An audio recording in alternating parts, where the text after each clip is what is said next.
Fabio Di Giannantonio faced a major challenge in his debut with the Ducati GP24 at the Thai MotoGP. After missing almost the entire preseason test due to a collarbone fracture, he had to jump straight into the race weekend without being fully recovered physically. The extreme weather conditions in Buriram added another layer of difficulty. The sprint race turned into a nightmare for Diggia, as the intense heat caused a burning sensation in his hands, feet, and neck, something he had never experienced before. As a result, he was unable to finish the sprint race. However, with some modifications that he described as artistic solutions to combat the heat, Diggia managed to bounce back in the main race. He fought hard and finished in 10th place, an impressive achievement considering his lack of adaptation time with the GP24 and his less than ideal physical condition. GP24, a whole new world. The Ducati GP24 received high praise from Diggia. Previously, many believed it was only a small evolution from the GP23. However, after riding it, he described the difference as being like a whole new world. According to him, the GP24 is much faster, has greater power, stronger traction, and better cornering ability compared to the GP23. This proves that Ducati continues to evolve, and with this bike, its riders, both factory and satellite, have a strong chance of fighting at the front. Franco Morbidelli, Diggia's teammate at VR46, demonstrated the GP24's potential by finishing 4th in Thailand. This shows that the bike is competitive, it's just a matter of how quickly Diggia can catch up in terms of adaptation. How fast can Diggia adapt? Despite a decent result in Thailand, Diggia still faces some major challenges. 1. Physical condition still not ideal. After a long injury layoff, Diggia hasn't been able to train properly. He even admitted that he hasn't done weight training for the past 6 months. To compete at the highest level in MotoGP, he needs to regain his fitness quickly to maintain consistency throughout races. 2. Limited time to adapt to the GP24. Unlike other riders who completed full preseason testing, Diggia is still behind in understanding the GP24's characteristics. This means he must maximize every practice session to find the bike's limits as quickly as possible. 3. Intense competition at Ducati. Ducati has a stacked lineup this season, with Marc Marquez and Francesco Bagnaia in the factory team, along with Jorge Martin and Enea Bastianini in satellite teams. Diggia must fight hard to prove himself in such a highly competitive environment.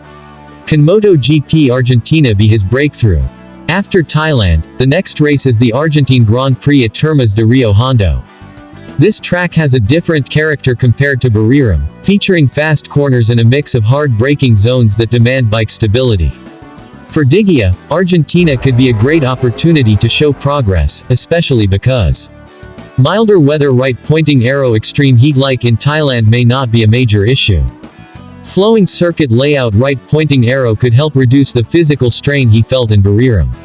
Ducati is strong here right-pointing aero if he adapts faster to the GP24, a better result is possible. However, to be truly competitive, Diggia needs to improve his qualifying performance. If he can start closer to the front, his chances of finishing higher than P10 will increase significantly. A solid foundation, but a long road ahead. Fabio Di Giannantonio's debut with the Ducati GP24 in Thailand can be considered a success, though not perfect. He managed to finish in the top 10 despite being physically unfit and having limited experience with the new bike. However, to compete at a higher level, he must quickly improve his fitness and fully understand the GP24. With MotoGP becoming more competitive than ever, there is no room for falling behind. Argentina will be his next test. If Diggia can show progress there, he can build momentum before facing tougher challenges in the upcoming races.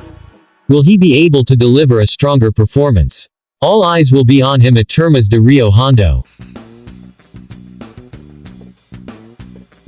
Bezzecchi frustrated in Thailand, struggling to adapt or is the bike not ready?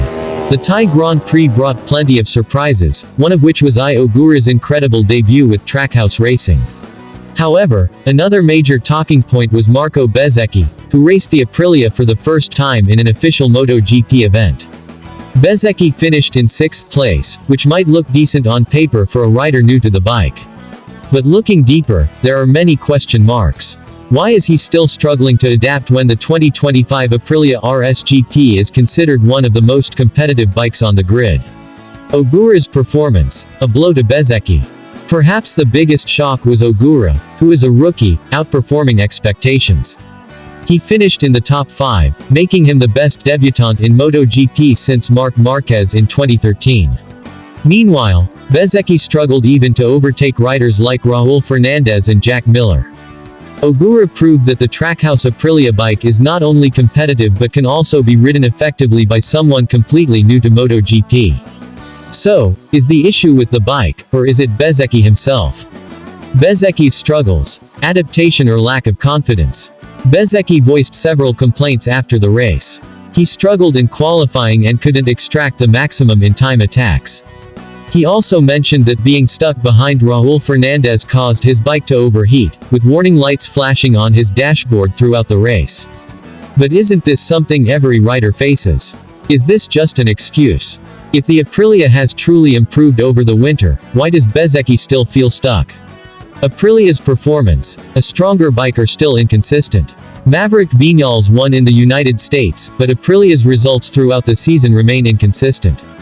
Alex Espargaro and Raul Fernandez finished in the top 6 in Catalunya, but their performances are still far from Ducati or even KTM. If Bezzecchi is struggling to adapt, is it purely a riding style issue? Or could it be that this bike still has underlying weaknesses? Returning to Argentina, opportunity or pressure? MotoGP now moves to Argentina, one of Bezzecchi's favorite tracks. However, with rising expectations after Ogura's stunning performance, the pressure is mounting. If he fails to improve, serious questions will arise. Was moving to Aprilia the right decision? Bezzecchi himself insists the team is still having fun and the atmosphere is positive. But if results don't improve, how long can he keep that optimism? Bezzecchi must step up. One thing is certain, MotoGP isn't just about speed, it's about mental adaptation. If Bezzecchi doesn't find a way to unlock his bike's potential soon, the pressure will only increase, especially with Ogura already proving himself. Can Bezzecchi turn things around in Argentina? Or will we see his frustration grow? We'll find out in the next race.